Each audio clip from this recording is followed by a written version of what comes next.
Hello, hello. This is day 3 of Izzo social distancing herself. Squirrel and I are still alive at the Izzo house. We have sterilized everything, so hopefully that will be good.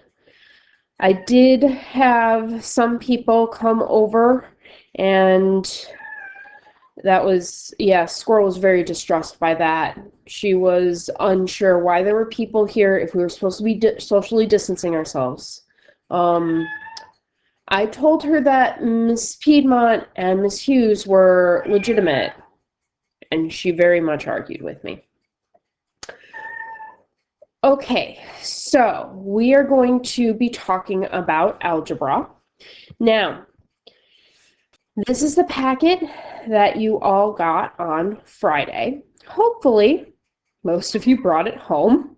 For those of you who didn't, that's okay. Just grab a blank piece of paper and a pencil and take notes on what's happening and the rules that we are discussing. I will be teaching Squirrel. Squirrel has now made her way to the chair. Yes, you are supposed to sit there and you are supposed to be quiet while I do the lesson. And then if you have a question, you're supposed to raise your paw. Do you think you can handle that? Oh, quiet's working. All right. Now, many of you forgot your calculators at school. Many of you have calculators that are on low battery. Squirrel, it's okay, you don't have a calculator. I'm going to show you what the calculator is going to do, and then you're going to take notes based off of the video of the calculator doing what it should. Later on this week, I'll post a video on how to get a calculator, how to get our calculator either on your computer or on your phone, so that for the next part of this, you can do it by yourselves. For those of you who did manage to grab your calculators, whose calculators are charged, and whose calculators have the appropriate lesson, you all can follow along. All right, transformations and piecewise. First thing that we're going to do is we're going to start with the transformations. I'm going to go over what we did on Friday so that everyone remembers. So previously on math class,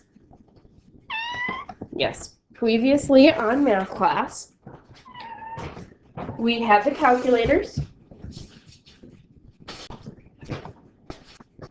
Sorry, squirrel just attacked me. We're good. All right. We had the calculators, and we had an absolute value graph. That was the first thing that it gave us. We got this beautiful absolute value graph, nice V for an absolute value graph. We've got the equation down here. And then we have these sliders.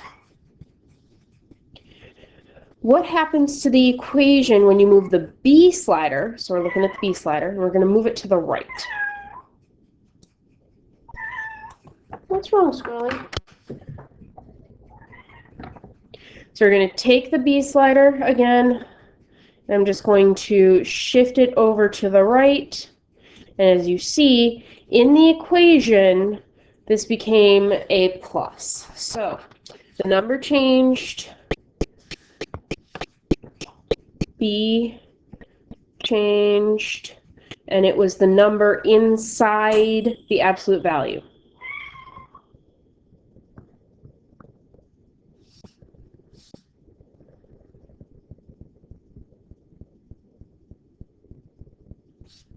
Okay. What happened to the graph? So we're going to do it again. Start back at 0. When I move this slider to the right, the graph moves to the left. So the graph goes left. What happens when we move the slider to the left? If you notice, the B is still changing, and the B became negative. So B changes, becomes negative.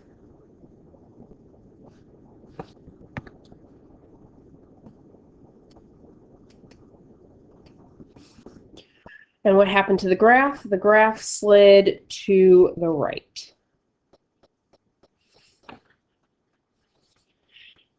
Okay, we're going to put that back at 0, and we're going to take a look at the C slider. So we're going to take the C slider, we're going to move the C slider to the right. If you notice, which number is changing? It's the number outside the absolute value. So in this case, C changes,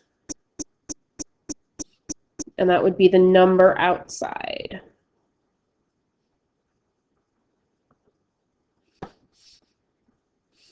And what happens to the graph? The graph moves up. And then when I take this slider and I slide it to the left, this number outside, it became negative. So C changes. It becomes negative.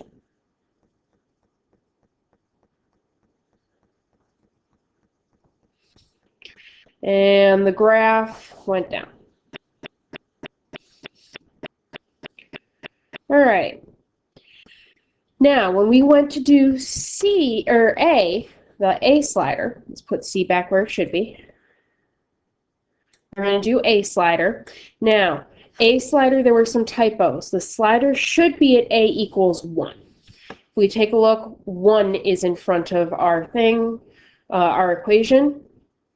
If you multiply by 0, everything goes to 0. So we're going to just do 1, and 1 gives us that beautiful V right there, which means that we want to then look at when the slider is bigger than 1, when it's between 0 and 1, and when it's less than 0. So that should be 0. So if we're looking at a number line, just like my A slider right here, something happens between 0 and 1, something happens when it's bigger than 1, something happens when it's less than 0. So let's take a look at what happens to the equation when we slide it so that it's bigger than 1. When I slide it so that it's bigger than 1, the number in front of the absolute value changes. So A changes, and that would be the number in front.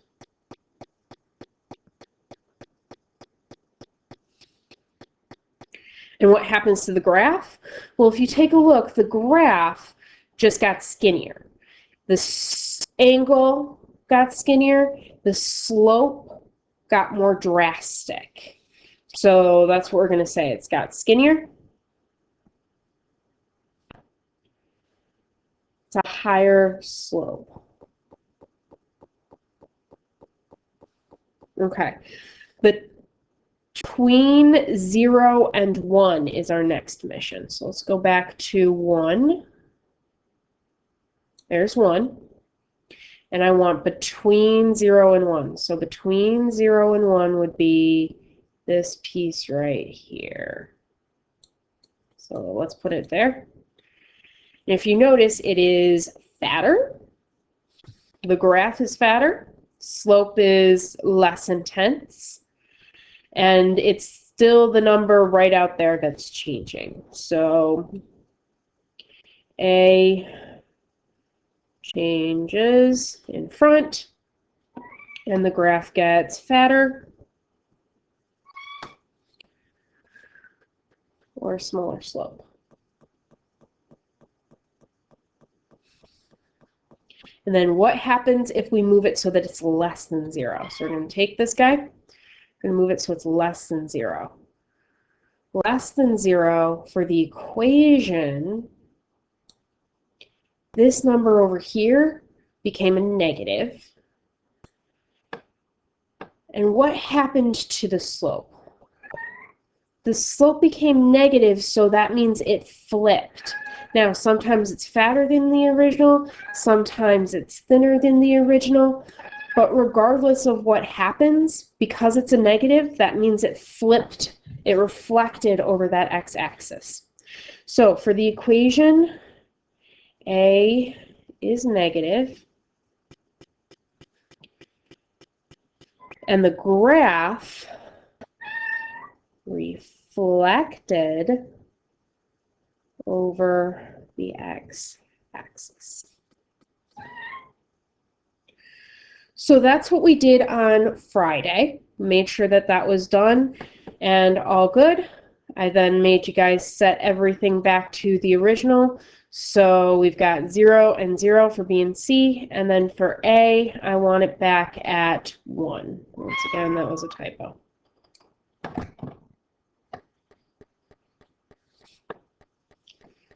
All right. Your next order of business was to take a look at the parabola. The parabola, the nice quadratic equation right there, if you notice, we've got it set up in vertex form. If you remember, vertex form was that ugly form where we had to complete the square to get it. It's not pretty. We're going to talk about how we have to complete the square to get this vertex form. But right now, I want to talk about what happens to this vertex form when we do some transformations on it. So, I'm going to move the B slider. When I move the B slider, it shifts left and right. So the graph goes left and right.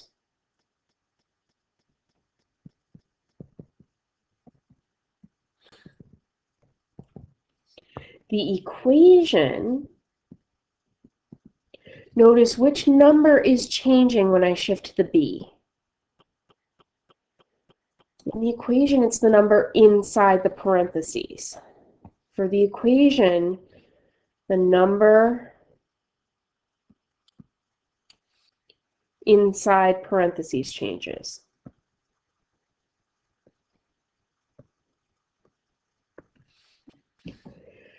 All right, let's take a look at what happens with my C slider. With my C slider, we're going to go this way, and it is moving up and down. So we've got the graph, goes up and down.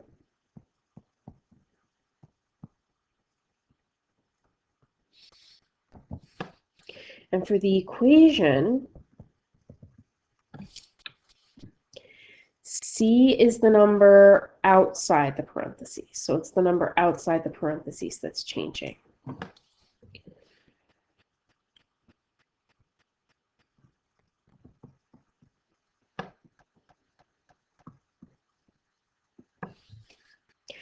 And now let's take a look at the A slider. The A slider makes the graph skinnier, fatter, and flips it, just like before. And which number is changing on the equation?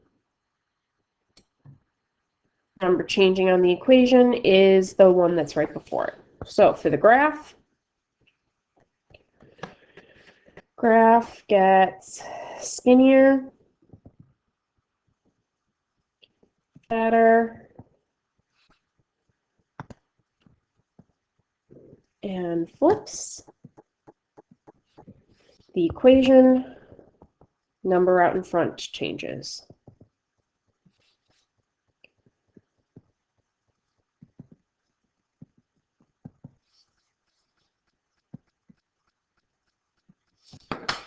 And let's set this guy back to 1. Beautiful.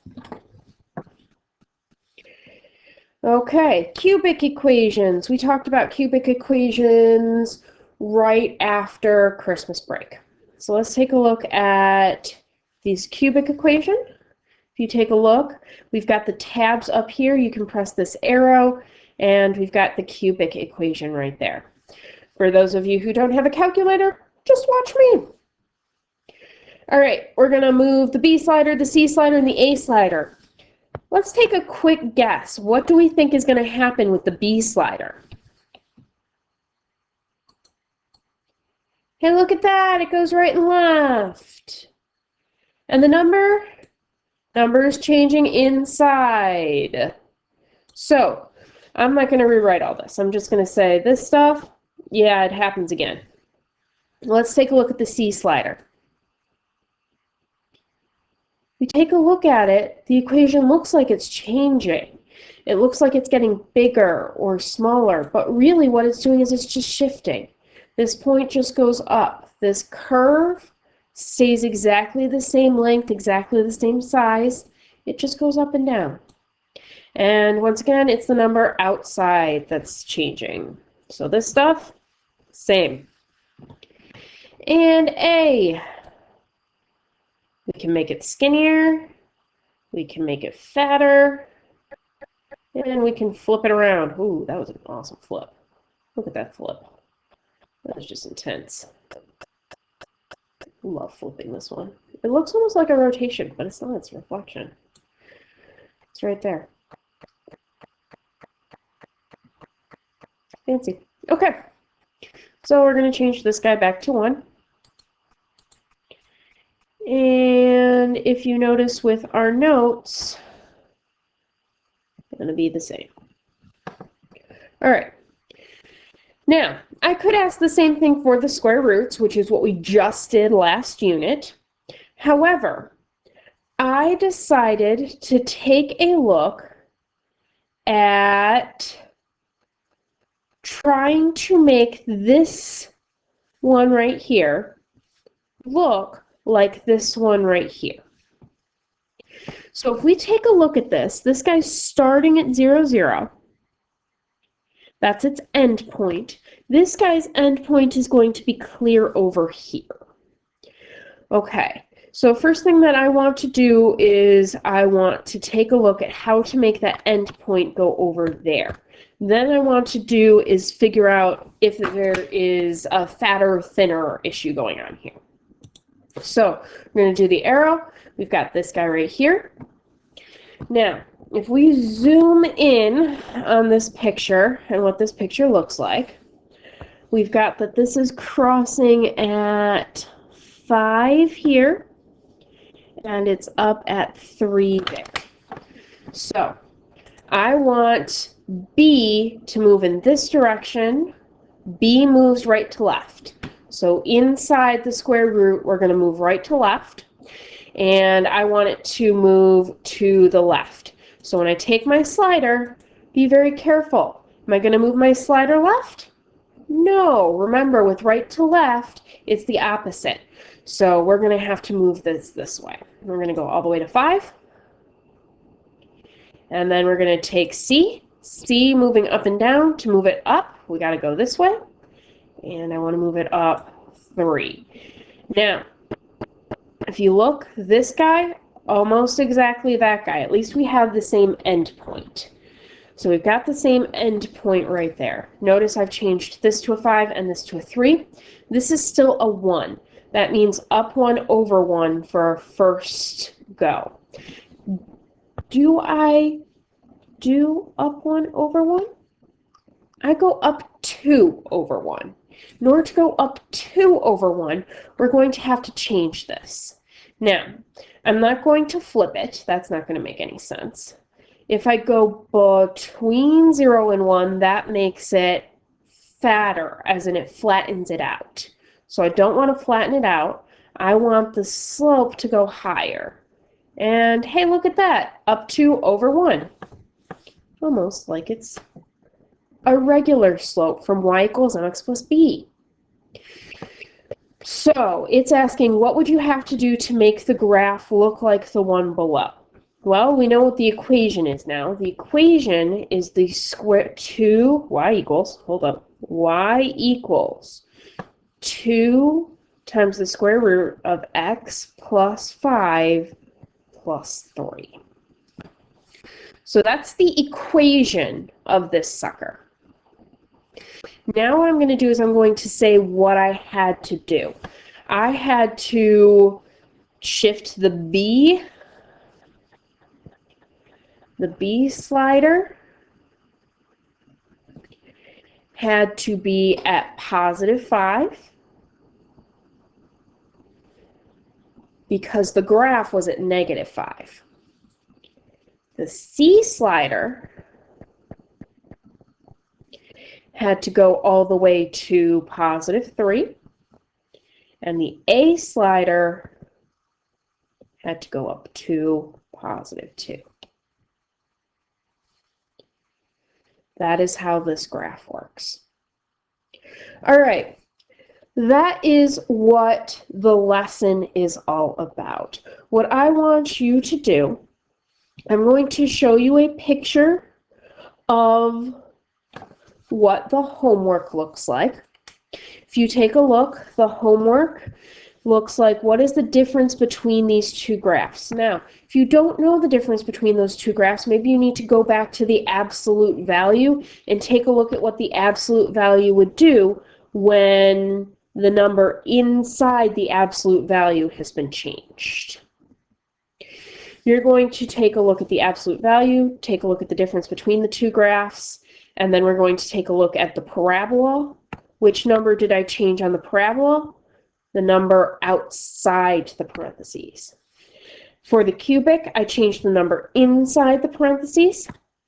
And for our square root, I changed the number on the outside in front of the square root. So what I want you to do is I want you to think about what would the difference between the two graphs look like and why. And then, if you're ready, we're going to take a look at these graphs and figure out what I did to these graphs to make them look like this. Exactly the same way that I just did the square root graph over here. I have attached the packet to this post. So if you would like to print out the packet, you can. If you would like to follow along in the packet, you can. A lot of you have the paint feature on your phone or computer. You could put the packet in paint and follow along like that. Or you could just do it with paper and pencil, trying to explain what it would look like. As long as you have the picture, you can take a look at it and answer it on a separate sheet of paper. If you have any questions, you can message me. And stay tuned for tomorrow's edition of Izzo Trapped with Squirrel Learning Algebra. Thank you very much.